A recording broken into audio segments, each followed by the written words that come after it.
Oke, untuk cerita kali ini, pengirim ceritanya ini namanya Rani. Dia cerita kejadian ini pernah terjadi di sekitaran tahun 2012. Dan pada waktu itu di tahun 2012 ini Rani masih kuliah. Nah, Rani ini kuliah di salah satu universitas yang ada di Jawa Tengah. Jadi dalam hal ini Rani nggak mau menyebutkan nama kampusnya. Dan juga nanti dia nggak mau menyebutkan nama desanya. Jadi selama dia cerita di cerita ini, Rani memilih nama desa ini disebut dengan nama Desa Jati. Karena di desa itu banyak sekali pohon jati dan lebih dikenal dengan hutan jati. Jadi desanya ini persis di sebelah hutan jati. Nah, di tahun 2012 itu Rani ini dipercaya jadi panitia KKN. Dan waktu itu peserta KKN ini nggak lebih dari 50 orang. Karena yang berangkat KKN waktu itu hanya satu kelas. Dan hanya ada satu dosen pembimbing. Nah, ketika selesai survei, 1 bulan kemudian barulah acara ini digelar. Jadi semua peserta ini ngumpul, dan waktu itu peserta ini berangkat lebih dulu naik bis. Nah, sedangkan Rani berangkat belakangan karena dia masih nunggu dosen pembimbing ini yang namanya Pak Heri. Karena hari itu kabarnya Pak Heri ini masih ada seminar, dan beliau membawa proyektor dan juga laptop. Jadi mau nggak mau Rani harus nunggu. Nah, waktu itu peserta ini sudah berangkat sekitar jam 2 siang, sedangkan Rani masih nunggu di kampus bersama teman-teman panitia yang lain. Waktu itu ada temennya Rani yang namanya Hana, dan ada satu lagi temennya yang cowok itu namanya Indra. Nah, Indra ini nantinya yang bertugas untuk nyupir mobil menuju ke desa tersebut. Sampai jam 4 sore, ternyata Pak Heri ini mengabarkan kalau seminarnya belum selesai. Akhirnya mau nggak mau mereka pun nunggu. Nah, sekitar jam setengah 6, barulah Pak Heri ngabari, setengah jam lagi Pak Heri akan sampai di kampus. Setelah itu baru mereka bisa jalan. Nah, ternyata benar, sekitar jam 6 Pak Heri itu datang dan bawa proyektor dan juga laptop. Barulah dibantu oleh Indra dan teman-temannya itu dimasukkan ke mobil. Langsung mereka ini berangkat. Nah, baru mereka berangkat, dalam perjalanan itu ada salah satu panitia yang tadinya menemani peserta dalam bis itu. Mereka sudah mengabarkan kalau mereka sudah sampai di Desa Jati. Nah, akhirnya Rani dan teman-teman tetap melanjutkan perjalanan sampai sekitar jam 8 malam. Mereka ini baru memasuki hutan. Nah, dari situ Indra ini baru kepikiran karena Pak Heri ini orangnya perokok berat. Jadi Indra sempat bilang, "Pak, rokoknya Pak Heri masih ada." Nah, Pak Heri bilang, "Loh, udah tinggal dikit, Dra. Emangnya nggak ada warung di sana?" "Ya nggak tahu juga, Pak. Ini aja, Pak, nanti kalau ada warung kita berhenti aja." Nah, ternyata sekitar 10 menit perjalanan mereka belum juga nemu warung. Nggak lama setelah itu barulah ada warung kecil. Warung kecil ini hanya buka sendirian, sementara di samping-samping ini seperti pemukiman warga. Jadi waktu itu langsunglah mereka minggir dan Indra ini keluar dari mobil. Nggak lama setelah itu Pak Heri ikut nyusul masuk ke warung tersebut. Nah, Rani dan Hana ini awalnya ada di dalam mobil. Dia ngelihat ada ibu-ibu duduk-duduk di situ. Ibu-ibu ini umurnya sekitar 50 tahunan. Dan ibu itu seperti megang buntelan kain putih. Dipegang seperti dia itu kayak mau pergi jauh. Awalnya mereka mengira mungkin ibu-ibu itu pemilik warung. Nah, nggak lama setelah itu si Rani bilang ke Hana, "Han, kamu nggak pengen beli cemilan apa gitu?" "Ya udah, yuk, ayo." Mereka pun turun. Nah, begitu di warung itu, si pemilik toko ini bilang, "Loh, mbaknya ini mau kemana?" "Mau ke Desa Jati, Pak." "Loh, Desa Jati? Mbok, ibu-ibu yang di depan itu dibarengi, Mbak. Dari tadi nunggu angkutan belum ada. Jam segini nih biasanya nggak ada angkutan lagi. Ibu itu juga mau ke Desa Jati." Nah, si Rani ini noleh ke arah ibu-ibu itu. Dilihat wajah ibu ini kayak kelihatan capek sekali. Dari matanya itu sayu dan kain yang dibuntel itu dipegang terus. Nah, akhirnya Rani bilang ke Pak Heri, "Gimana, Pak?" "Ya enggak apa-apa, udah dibarengin aja." Nah, setelah mereka beli segala sesuatunya, mereka pun langsung bilang ke ibu-ibu ini, "Bu, ayo bareng kita aja. Ibu katanya mau ke Desa Jati." "Iya, enggak apa-apa, ayo ikut aja." Nah, begitu masuk mobil, ibu-ibu ini langsung memilih ke bangku belakang. Padahal waktu itu Rani ini sudah mengarahkan, "Ibu duduk di tengah aja sama kami." Ibunya nggak mau. Jadi beliau lebih milih di bangku belakang. Ya akhirnya diperbolehkan, ya sudahlah. mereka pun jalan, dan di sepanjang perjalanan itu mereka ini cuma tanya seadanya. Jadi mereka cuma tanya, ibu mau pulang atau mau kemana? Iya, mau pulang. Setelah itu nggak ada percakapan lagi. Sekitar 10 menit perjalanan mereka memasuki hutan-hutan jati. Di kanan kiri ini hutan jati dan penerangan itu cuma seadanya. Nggak lama kemudian barulah mereka itu melihat ada portal, dan di samping portal itu ada gardu kecil. Di dalam itu seperti ada pemuda sekitar 3 orang dan ada 2 sepeda motor. Jadi otomatis mobil ini berhenti dan si pemuda ini turun dari gardu. Dia langsung menghampiri mobil tersebut. Jadi Indra ini otomatis buka kacanya dan langsung pemuda ini tanya, mau kemana mas? Mau ke desa Jati mas, kami mau ada KKN. Oh, yang rombongan bis tadi? Iya mas. Oh iya ya, sebentar. Nah begitu si pemuda ini mau buka portal, tiba-tiba dia ini noleh ke arah bangku belakang. Terus dia tuh bilang, astagfirullahaladzim, ya Allah. Langsung dia ini teriak-teriak ke teman-temannya yang lain, ayo ayo ayo. Jadi Indra dan teman-teman itu waktu itu ngelihat, loh ini kenapa semua? Jadi mereka itu ngelihat 3 orang pemuda itu kayak ketakutan, langsung motornya ini di starter dan mereka ini pergi kayak ketakutan. Nah awalnya mereka ini nggak curiga, mereka itu takut ngapain.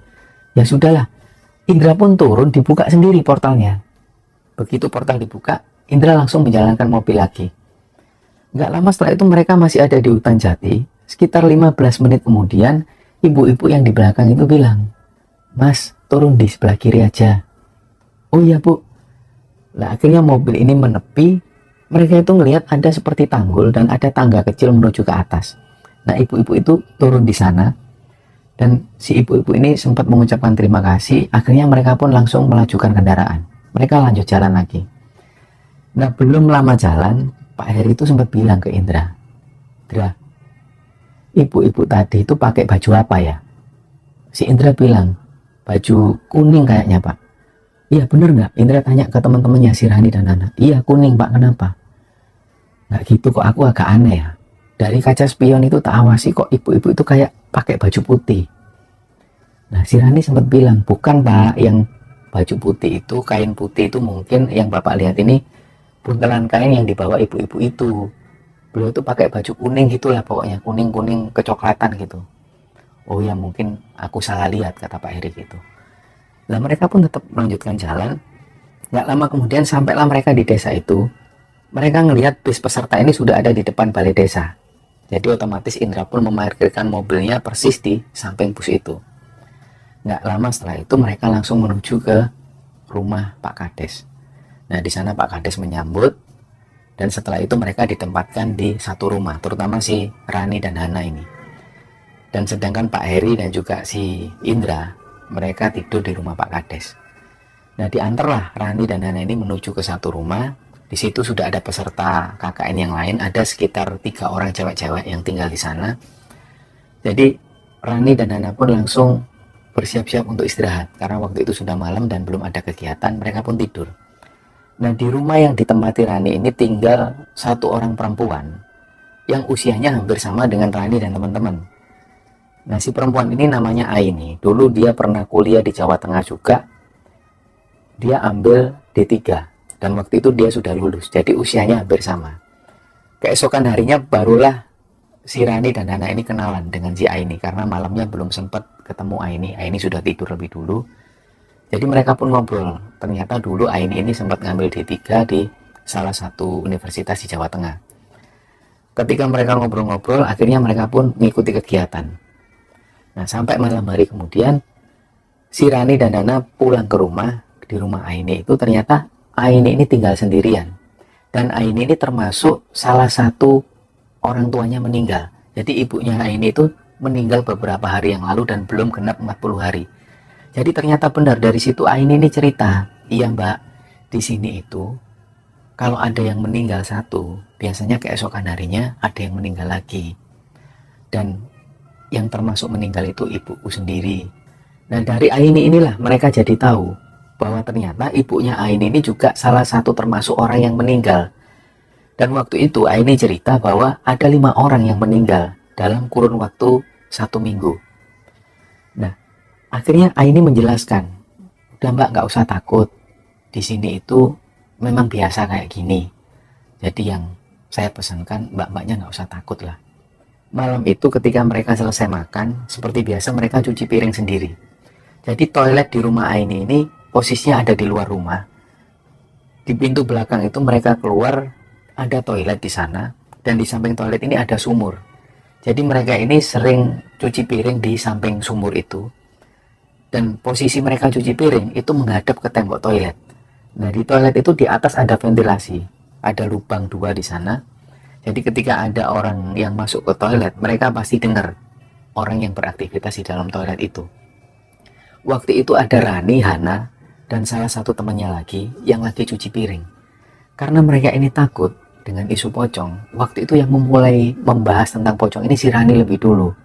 Han, jangan pergi dulu ya, sampai kita ini benar-benar selesai, kamu jangan meninggal. Aku takut kalau ada isu-isu pocong itu.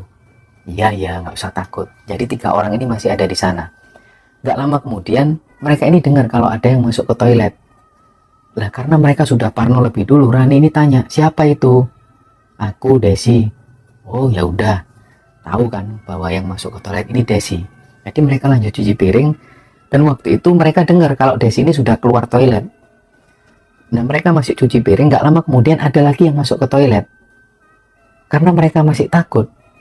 Jadi waktu itu yang tanya ini Hana, siapa? Ternyata nggak ada jawaban dari dalam toilet. Mulailah mereka agak ketakutan. Udahlah, nggak usah dibahas, katanya si Hana gitu. Tapi Rani ini karena sudah terlanjur ketakutan, si Rani ini langsung cepet-cepetan nyuci piring. Han, ayo Han, cepetan Han. Aku takut. Aku takut isu-isu pocong itu loh. Apalagi kan ibunya Aini itu yang juga meninggal. Nah, begitu mereka cuci piring, ternyata di dalam toilet itu mereka dengar ada suara ibu-ibu yang berdeham. Langsunglah dari situ mereka ini semakin ketakutan. Siapa? Ternyata di dalam itu nggak ada jawaban. Nggak lama kemudian ada suara perempuan yang berdeham. Mbok ya, jangan ngomongin saya mbak. Dari situlah mereka langsung dilempar piring itu dan mereka langsung masuk sambil teriak. Jadi mereka itu ketakutan. Karena suara ini suara ibu-ibu. Dan si ibu-ibu itu bilang seperti itu. Jadi begitu si Rani, Hana, dan satu temannya ini masuk ke dalam rumah, mereka nggak langsung masuk kamar, tapi keluar rumah. Mereka langsung menuju ke rumah Pak Kades. Di situ kebetulan Pak Heri ini lagi ngerokok. Dan di sampingnya ada Indra dan juga Pak Kades. Jadi Pak Heri itu langsung heran. Loh, kalian ini kenapa? Pak, kami takut Pak. Kenapa? Tadi kami tuh ditakutin ada suara di rumahnya Mbak Aini. Akhirnya Pak Kades mungkin yang sudah paham tentang itu, akhirnya ya sudah Mbak, tidur di kamarnya istri saya aja, nggak apa-apa. Sementara teman-teman yang lain yang ada di rumah Aini ini sudah tidur lebih dulu. Jadi mereka nggak tahu menahu tentang apa yang dialami oleh Rani dan Hana waktu itu. Akhirnya Rani dan Hana tidur di dalam kamar istrinya Pak Kades, dan keesokan harinya si Rani ini cerita lagi ke Pak Kades dan juga ke Pak Heri. Setelah dapat cerita itu Pak Kades bilang, sudah Mbak, nggak usah takut. Kalau memang Mbak Rani ini takut, sudah nggak usah tidur di rumah Mbak ini lagi. Tapi saya minta tolong jangan dibocorkan cerita ini ke teman-teman yang lain. Nanti kalau teman-teman yang lain ini tahu, takut, malah nanti acara ini nggak bisa terselenggara. Saya kan kasihan sama Pak Heri juga. Nah, dari situ Pak Heri menekankan lagi ke Rani dan Hana. Iya Ran, beneran loh ya Han. Hana juga jangan disebarkan ke yang lain. Iya Pak. Nah, mereka pun sepakat. Akhirnya siang itu digelarlah satu kegiatan, dan singkat cerita, sore harinya panitia ini menggelar rapat evaluasi di rumah Pak Kades. Nah, beberapa panitia pun ngumpul di rumah Pak Kades. Waktu itu karena suasananya ini sudah hampir malam, Pak Kades bilang, Mbak, pintunya ditutup aja karena cuacanya dingin. Ditutuplah oleh Indra. Dan setelah itu rapat ini masih digelar, rapat evaluasi. Waktu itu Pak Heri ini ngerokok. Indra pun juga ngerokok, dan ada beberapa panitia cowok itu yang juga ngerokok. Nah, karena ruangan ini ketutup, meskipun ruang tamu Pak Kades itu besar, si cewek-cewek itu agak nggak nyaman dengan asap rokok. Mereka sempat bilang, tolong dong yang cowok-cowok dimatiin dulu rokoknya. Ini nggak ada ventilasi lagi. Akhirnya mereka sadar, dimatikanlah rokoknya, termasuk Pak Heri. Mereka memulai lagi membahas. Sekitar jam 6:30 malam, mulai turun hujan. Nah, hujan ini semakin deras dan disertai petir. Tapi mereka tetap rapat. Dan Pak Kades waktu itu ada di dalam kamarnya. Nah, begitu hujan ini deras-derasnya, tiba-tiba di pintu depan itu ada yang gedor. Brak, brak, brak. Itu siapa, Indra? Si Rani ini yang parno sendiri, dia bilang ke Indra. Udah bentar tak buka Begitu Indra ini beranjak dari duduknya, Pak Kades ini keluar kamar terus bilang, Mas, gak usah dibuka. Loh kenapa Pak? Sudah gak usah dibuka, lanjutkan aja rapatnya.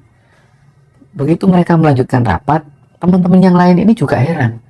Kok ada ketuk-ketuk pintu kok nggak boleh dibuka sama Pak Kades, sementara di luar ini hujan deras.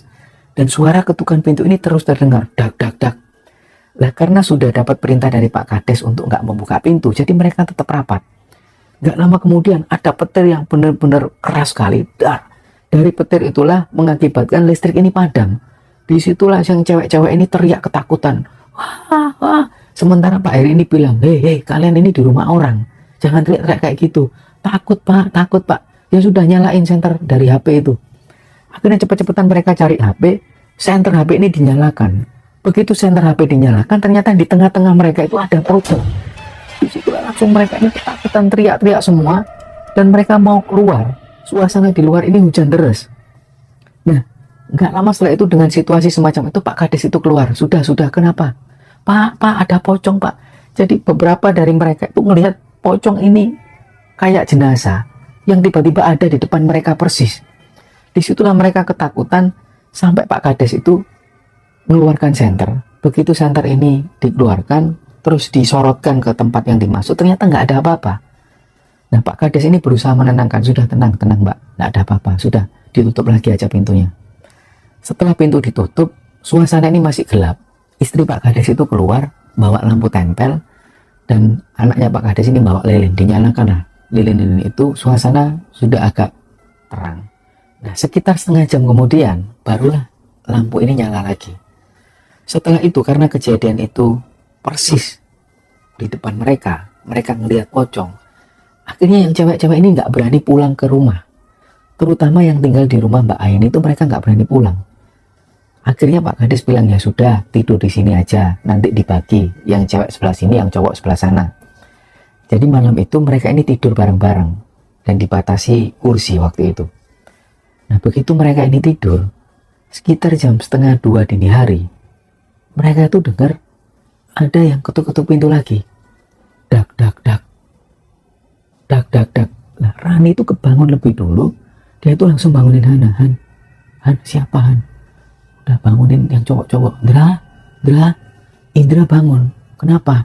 Ada yang gedor-gedor pintu. Ternyata si cowok-cowok ini nggak dengar apapun. Setelah Indra ini bangun, ternyata memang nggak ada yang gedor-gedor pintu. Udah nggak ada, tidur lagi aja. Mereka pun tidur lagi. Nah, begitu si Rani dan Hana ini coba tidur lagi, Rani ini nggak bisa tidur. Jadi dia coba memejamkan mata, dan nggak lama setelah itu Rani itu ngerasa kalau ada yang duduk di ruang tamu itu. Dan Rani ini langsung nyenggol tubuhnya Hana. Han, bangunan. Iya, aku belum tidur. Hana bilang seperti itu. Han, kok kayak ada yang duduk di kursi tamu itu ya? Si Hana ini sempat bilang, iya, udah, diabaikan aja. Nggak usah dilihat, kamu tetap merem, nggak usah buka matamu. Jadi waktu itu mereka ini memejamkan mata, jadi nggak berani buka mata, tapi mereka berdua ini ngerasa kalau ada yang duduk di situ. Nah, nggak lama kemudian sosok ini kayak berdiri dan suaranya tuh jelas banget kalau si sosok ini tiba-tiba deket di arah mereka. Karena si Rani dan Hana ini mencium bau yang busuk banget. Jadi waktu itu karena mereka ketakutan, si Rani ini jerit-jerit, Dra. Indra ini sempat bangun. Kenapa? Padahal waktu itu Rani dan Hana ini sudah dengar suara Indra, tapi si Rani ini nggak berani buka mata. Dan begitu Indra ini dekat, kenapa? Dari situlah Rani langsung berani buka mata. Begitu Rani buka mata, ternyata di belakang Indra itu ada sosok pocong, dan pocong ini matanya melotot ke arah Rani. Langsunglah Rani ini teriak-teriak, dia benar-benar ketakutan, lari kayak orang yang benar-benar ketakutan lah waktu itu. Sampai-sampai Pak Kades ini bangun. Kenapa Mbak? Pak Kades, saya itu melihat pocong Pak. Jadi yang dilihat Rani itu persis pocong ini, wujudnya benar-benar bisa dilihat oleh Rani, wujud pocong dan matanya itu melotot ke Rani. Nah, dari kejadian itu Rani akhirnya nggak bisa tidur sampai pagi hari.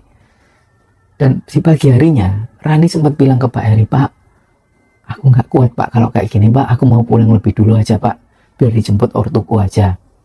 Nah, Pak Heri yang sempat berpikir, ini kalau kayak gini terus, kasihan peserta yang lain. Sementara peserta-peserta yang lain yang tinggal di rumah-rumah penduduk itu nggak ada kejadian yang dia melihat sosok pocong. Tapi terutama panitia-panitia itu yang mengalami kejadian yang mereka sempat dilihatin sosok pocong. Nah akhirnya di siang hari, Pak Heri ini sempat manggil panitia-panitia yang lain, dikumpulkan lagi, terus ditanya satu-satu. Ada laporan nggak kira-kira dari peserta yang terutama tinggal di rumah-rumah penduduk itu, apakah pernah beberapa peserta itu mengalami kejadian yang aneh? Nah si panitia ini juga heran, nggak ada Pak, memangnya kejadian ganjil apa? Dari situlah Pak Heri mulai menghentikan pertanyaannya. Ya sudah, berarti nggak ada kejadian apapun dan mereka nggak pernah ditampaki sosok apapun, terutama pocong. Disitulah mereka dibubarkan dan Pak Heri bilang ke Rani, terutama si Hana juga, sudahlah, kejadian yang kamu alami itu nggak usah diceritakan ke siapapun, karena teman-teman yang lain, terutama peserta-peserta itu nggak pernah mengalami kejadian yang pernah kamu alami. Jadi jangan sampai mereka semakin ketakutan. Pak Kades ini sempat bilang sekali lagi ke Rani, sudahlah Mbak, nggak usah dibahas tentang itu, karena warga di sini ini memang nggak pernah ada yang membahas sosok pocong itu, karena mereka percaya kalau mereka itu membahas sosok itu, maka pocong ini akan datang. Nah Pak Kades ini memberi petunjuk seperti itu. Akhirnya malam itu Rani masih tidur di rumah Pak Kades dan Rani sama sekali nggak mau ngomongin tentang sosok pocong. Ternyata keesokan harinya nggak ada kejadian apapun. Di malam itu Rani nggak mengalami kejadian apapun. Rani semakin percaya, berarti memang sosok ini kalau semakin dibicarakan, dia akan datang.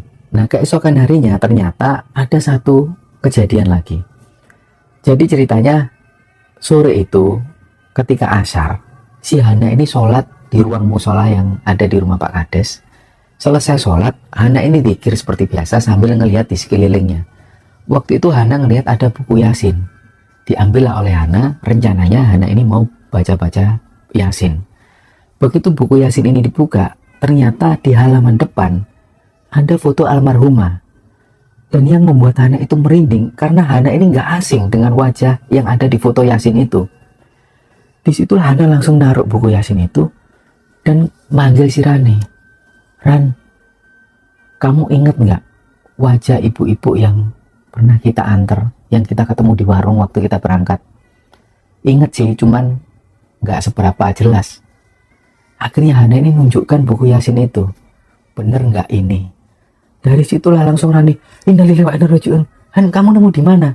Nah ternyata sosok yang diantar oleh Hana, Rani, dan juga Pak Heri yang waktu itu ketemu di warung adalah sosok yang sudah meninggal. Dan sosoknya ini ada di dalam buku Yasin itu. Langsunglah mereka ini nangis. Hana dan Rani itu nangis karena dia benar-benar tahu bahwa sosok yang sudah diantar mereka ini ternyata sudah meninggal. Dan wajahnya ada di sampul buku Yasin itu. Nah, karena mereka ini nangis, Bu Kades itu datengin, kenapa Mbak? Kok habis sholat nangis? Bu, ini siapa yang ada di buku Yasin? Oh, itu Bu Dewi. Itu ibunya Mbak Aini yang Mbak pernah tinggal di situ. Ya Allah, innalillahi wa inna ilaihi raji'un. Jadi langsunglah mereka cerita bahwa pada waktu itu mereka ini sempat ngantar sosok Bu Dewi ini. Padahal Bu Dewi ini sudah meninggal. Nah dari situlah langsung Bu Kades ini cerita. Ternyata sosok Bu Dewi itu, ibunya Mbak Aini ini, sebelum meninggal, Bu Dewi itu sempat pesan ke Mbak Aini bahwa ketika nanti beliau itu meninggal, beliau ini pengen dibungkus dengan kain kafan yang pernah dibeli sendiri. Ternyata Bu Dewi ini sudah lama menyimpan kain kafannya sendiri, sudah berpuluh-puluh tahun. Tapi waktu itu karena Aini ini melihat kain kafan yang disimpan oleh Bu Dewi, ibunya itu sudah lama sekali dan warnanya sudah kekuning-kuningan. Dari situlah Aini ini berinisiatif untuk membelikan kain kafan baru.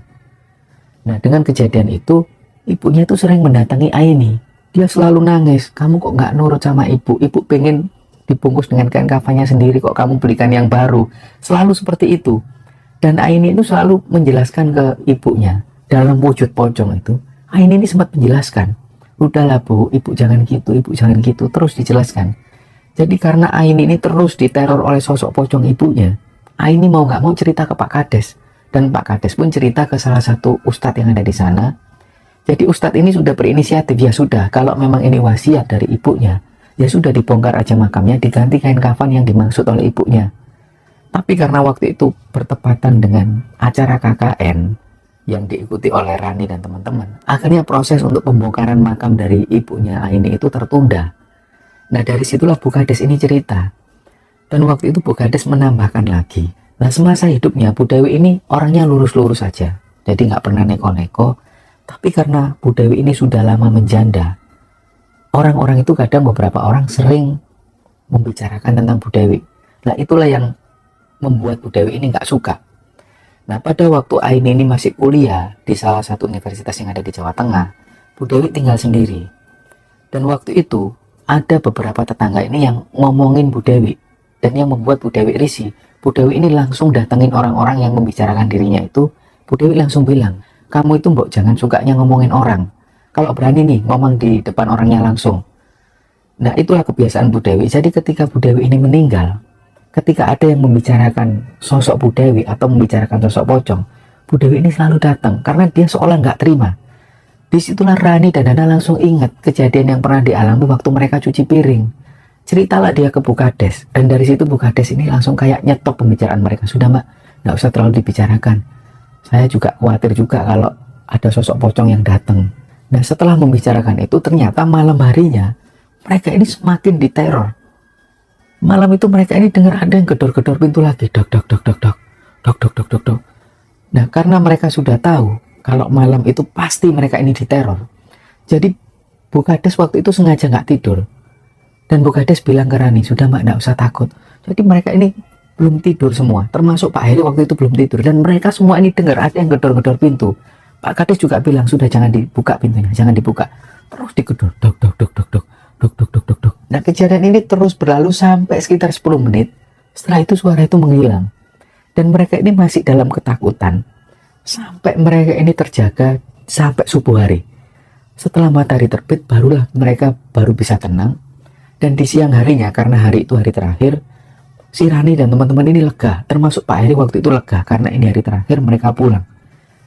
Nah, ketika mereka pamit pulang, Pak Kades dan Bu Kades ini sempat pesan, Mbak, kami terima kasih sudah berkunjung ke desa kami, dan mohon maaf kalau banyak kejadian-kejadian yang nggak mengenakan yang dialami oleh Mbak dan teman-teman.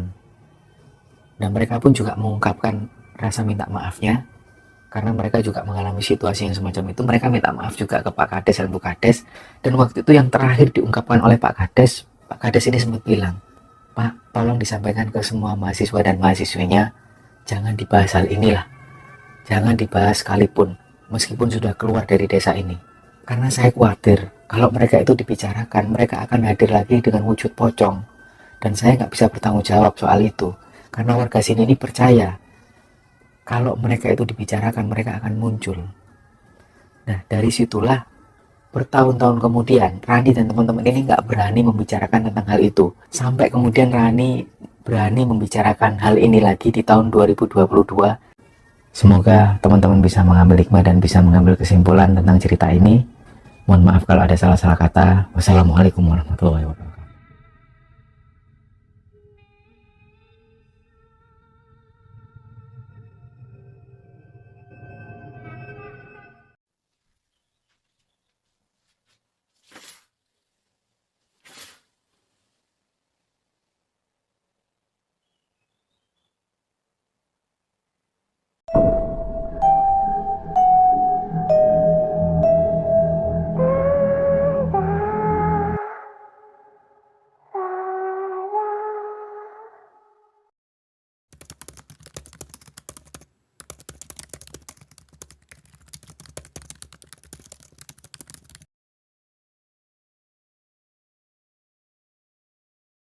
Assalamualaikum warahmatullahi wabarakatuh.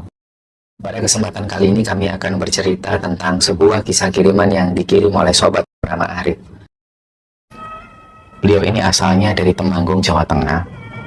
Jadi si Arif cerita, waktu itu sekitaran tahun 2019 awal, dia diajak oleh tantenya yang ada di Kalimantan, tepatnya di Banjarmasin itu, untuk kerja di sana.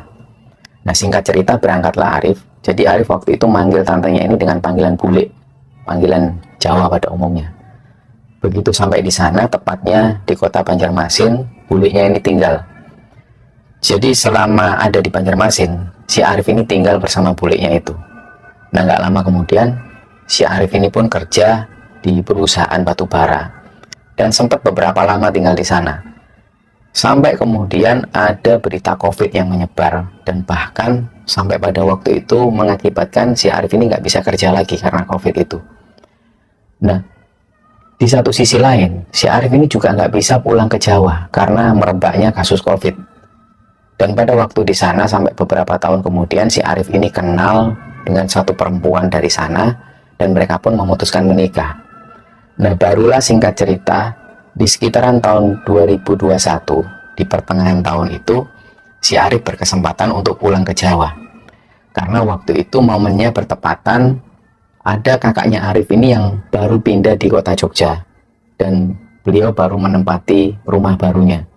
Nah, disitulah mumpung ada kesempatan itu, Arif ngajak istrinya. Karena dimanapun juga istrinya ini belum berkenalan dengan keluarganya Arif.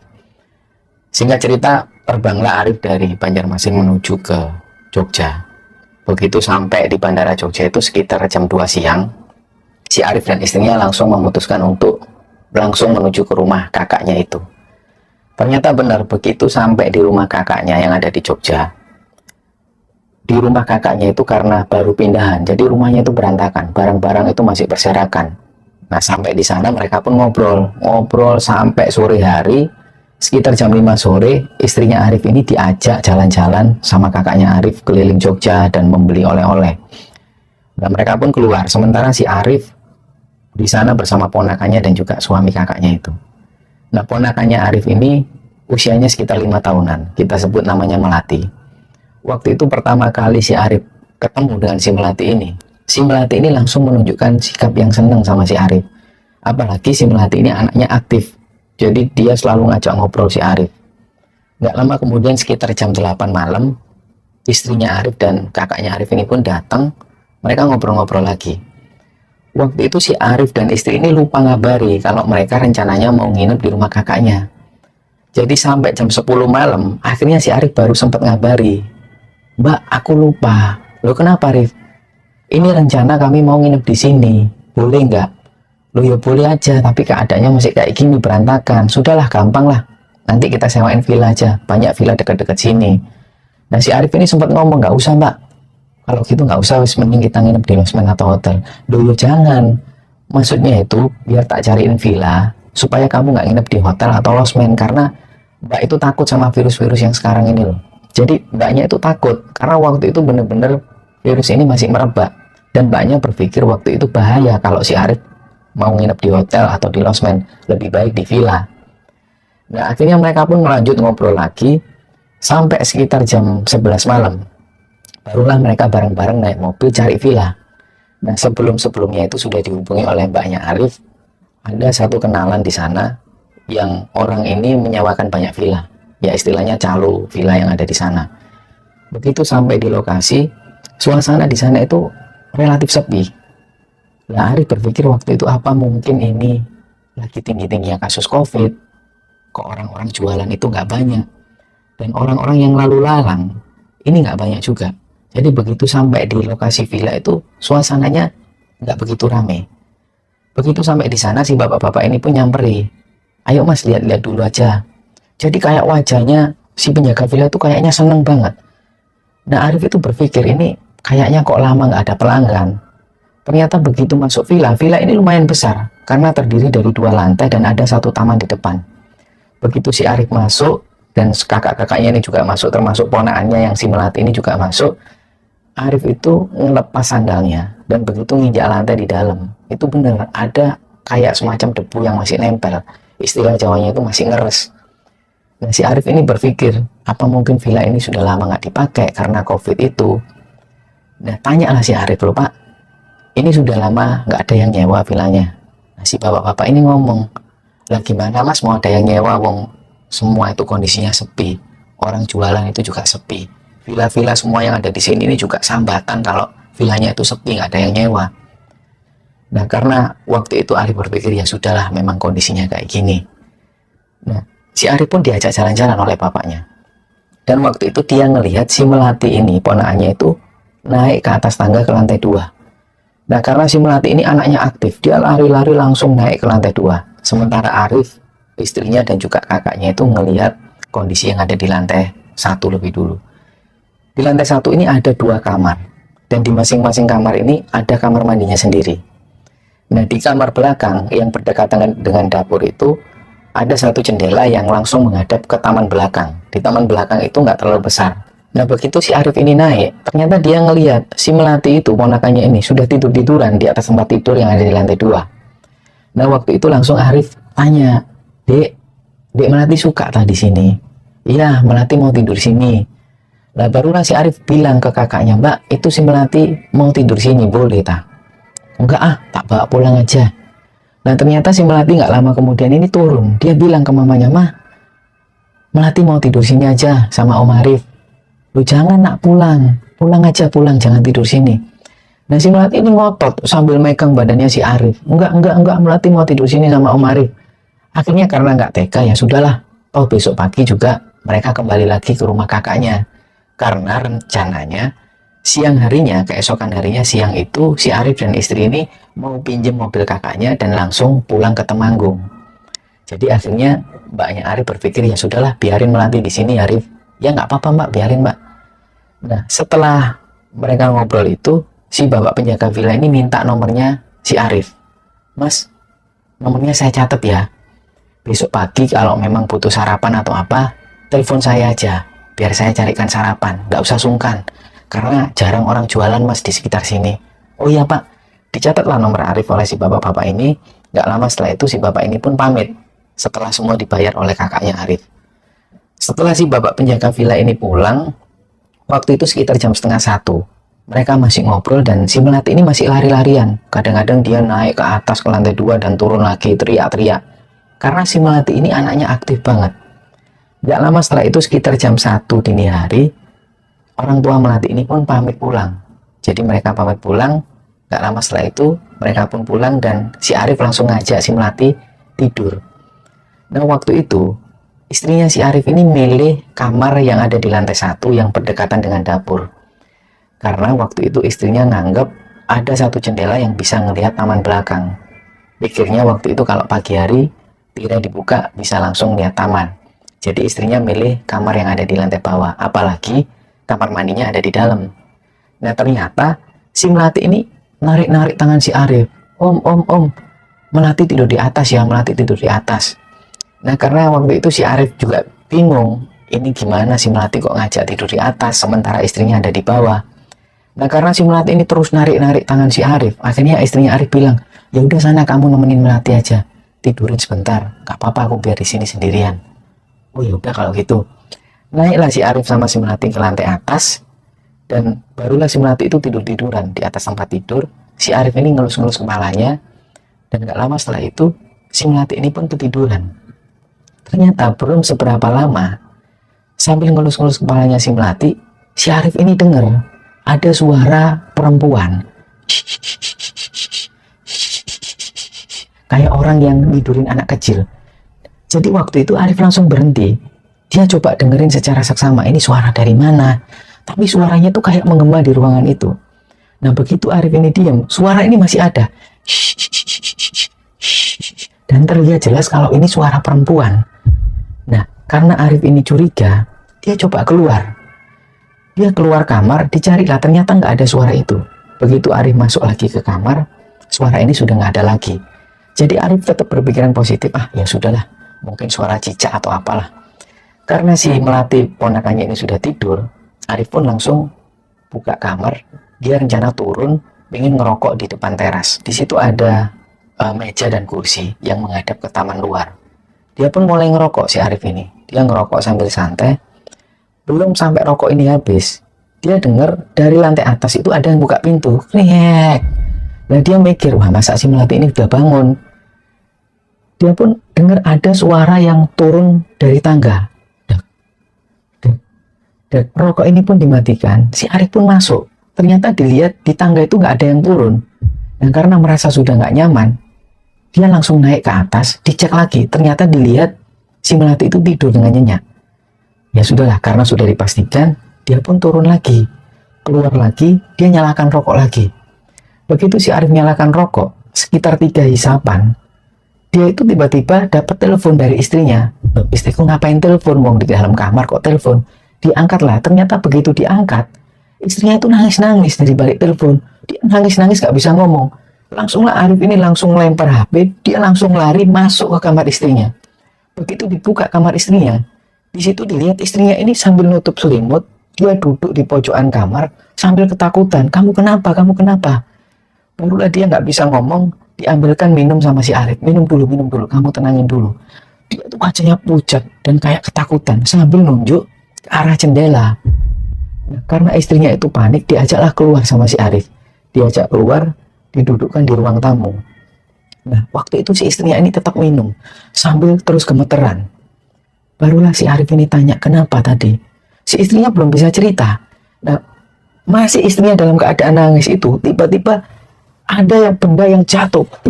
Ternyata itu pocong dengan ukuran yang besar sekali, persis di depan mereka. Larilah mereka sambil jerit. Jadi si Arif sama istrinya ini lari keluar villa sambil ketakutan. Sementara dia ini nggak bisa berpikir apapun. Barulah ketika ada di taman, si istrinya ini ingat, Melati mas. Loh, barulah dia ingat kalau ponakannya masih ada di lantai 2. Jadi si Arif ini ragu-ragu mau masuk, dia takut karena ada pocong.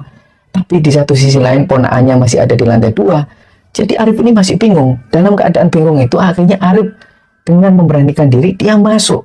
Begitu masuk, tadinya yang pocong ada di ruang tamu itu sudah nggak dilihat lagi. Nah, Arif langsung naik ke atas tangga. Begitu Arif ini buka kamar ponakannya, di situ Arif melihat di sebelah ponakannya Arif itu ada sosok nenek-nenek yang ngelus-ngelus kepalanya si Melati itu sambil bilang Arif itu nggak bisa ngomong ngelihat sosok nenek-nenek itu. Tapi karena Arif ini khawatir, dia memberanikan diri sambil matanya itu terpejam, digendonglah ponakannya itu. Nah, begitu ponakannya digendong, Arif ini mau keluar kamar, si nenek-nenek itu duduk persis di samping pintu. Nah, si nenek-nenek itu sambil ketawa. Begitu Arif ini keluar pintu, si nenek-nenek itu sambil bilang, hati-hati loh ya, kok tiba. Nah, begitu Arif ini keluar, sambil nenek-nenek itu ketawa, Arif langsung cepet-cepetan turun tangga, dia keluar. Nah, begitu keluar, istrinya itu masih ketakutan. Istrinya ini menghadap ke arah jalan, sambil dia itu nangis.